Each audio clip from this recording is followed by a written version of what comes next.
Are we talking about that or the Somali pirates? I'm not sure. Well, they could be one and the same. Well, we'll talk about that. We're watching that story as well, that U.S. ship that was hijacked off the coast of Somalia earlier today. Later this hour, we're going to talk to a ship owner who had to negotiate with pirates.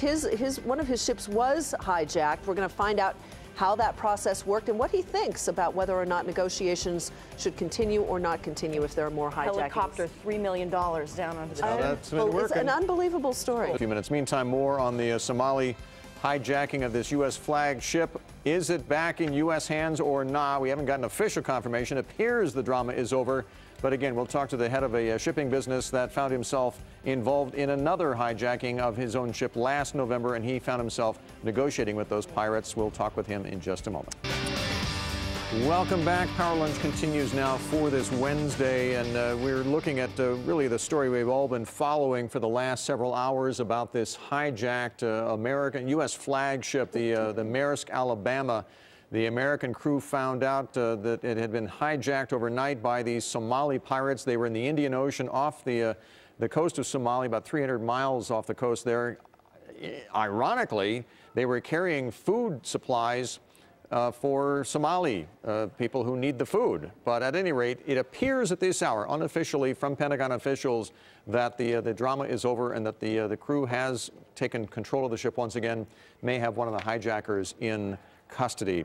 Joining us right now is James Christodoulou. He's the president of Industrial Shipping Enterprises. He found himself in a similar circumstance last November when one of your ships was hijacked, and you found yourself negotiating directly with those hijackers. Mr. Christodoulou, thanks for joining us today. Hey guys, how are you? Welcome. The question I have is why we even negotiate with these guys. I mean, the statistic I've heard is in the last 5 years, something like 40 ships have been hijacked, and the pirates were paid every single time, and of course they went away. Why do we do that? Well, look, I've been watching your program before I got on, and I hear you talking about the moral hazard of reinforcing bad behavior by paying ransom, and there may not be any right. I could see how some people would think that, but when you are faced with the life and safety of your crew, and you know that in order to resolve this, you have to pay a ransom, you know, you've got to define what are you trying to do. Are you trying to set an agenda and a precedent, or are you trying to get your crew out safely? And but is there something that could be done ahead of time to protect your crew, or you know, prepare them for the possibility? I mean, in this particular case, you can tell us the circumstances of your hijacking. Sure. Here you had 20 crew members being hijacked by 4 pirates, as I understand it.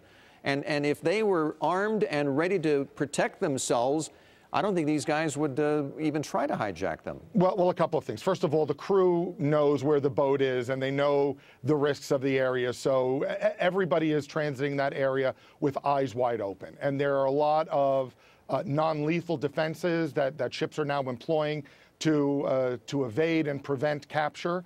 The risk of arming crew is that you're starting to really escalate the intensity of the violence in the area. And as Americans, we may say, okay, great, we have American crewmen, let's just put them all with sidearms and they could fight the crewmen.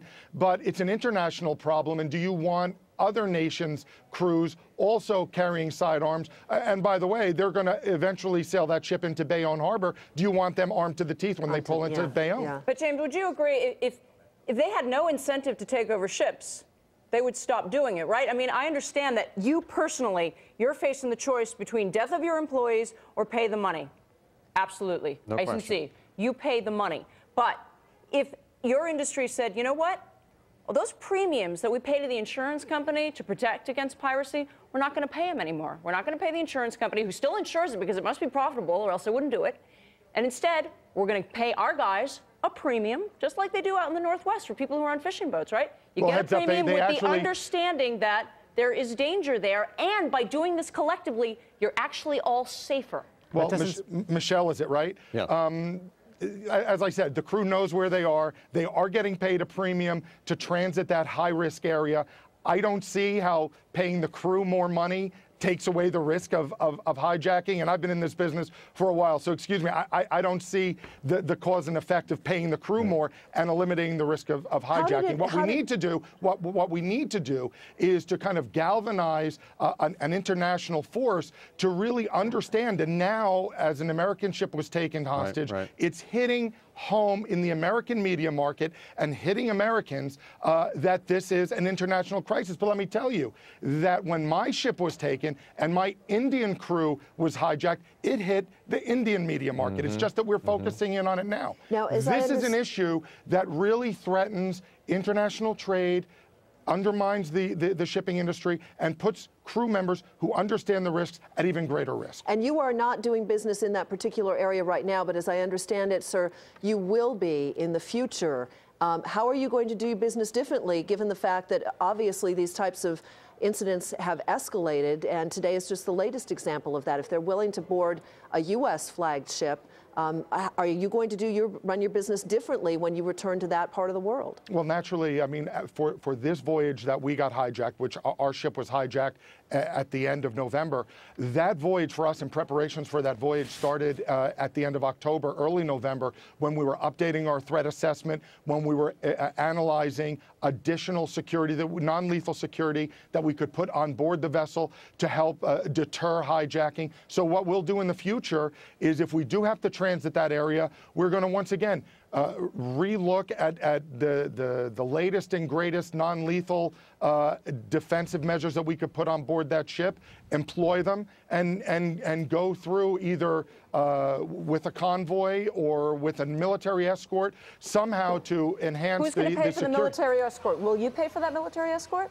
Well, would it be cheaper than paying the insurance premiums and then that way you don't pay the pirates? Is that a way to do it? One really doesn't affect the other. It's like paying the cops and not paying a criminal. What I'm trying to get to is, if you don't pay the pirates, you stop the hijacking. And so I'm we got to get to that step. And I'm telling you, that sounds really novel when you're in an air-conditioned studio, but I really don't think that holding the line on pirates and not paying them is going to deter this. It's really going to be a matter of who blinks first. And Michelle, let me tell you that I think if you were on board that ship, would you really want to be the person where you want me to all of a sudden draw the line on you? But you understand, I guess, the frustration that we have. We don't understand why every single time, until today apparently, in the last 5 years, these hijackers have been successful in getting like $3 million per ship that they have hijacked.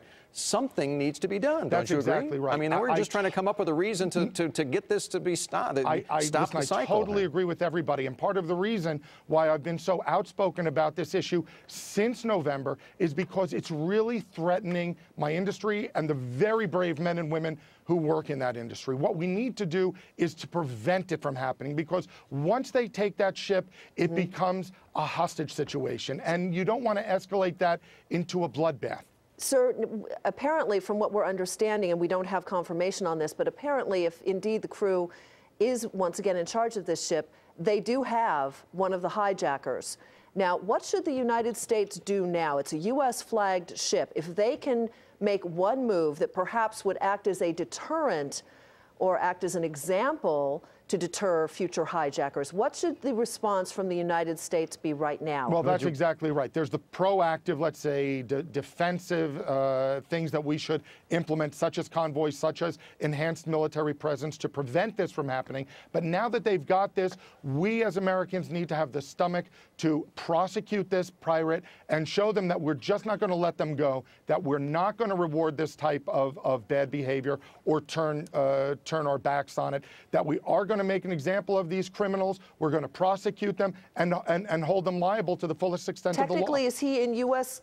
I mean, I know it's international waters, and Jim Miklashevsky earlier was saying he wasn't sure whether this man would now be in U.S. custody. Do you know? I would have to go back to my international law class, but I think the U.S. has concurrent jurisdiction because this crime is against U.S. nationals, and so I think we would have a claim to prosecute this case. Mr. Christodoulou, we appreciate your time and your insights. My pleasure, guys. Thanks very much for joining us today.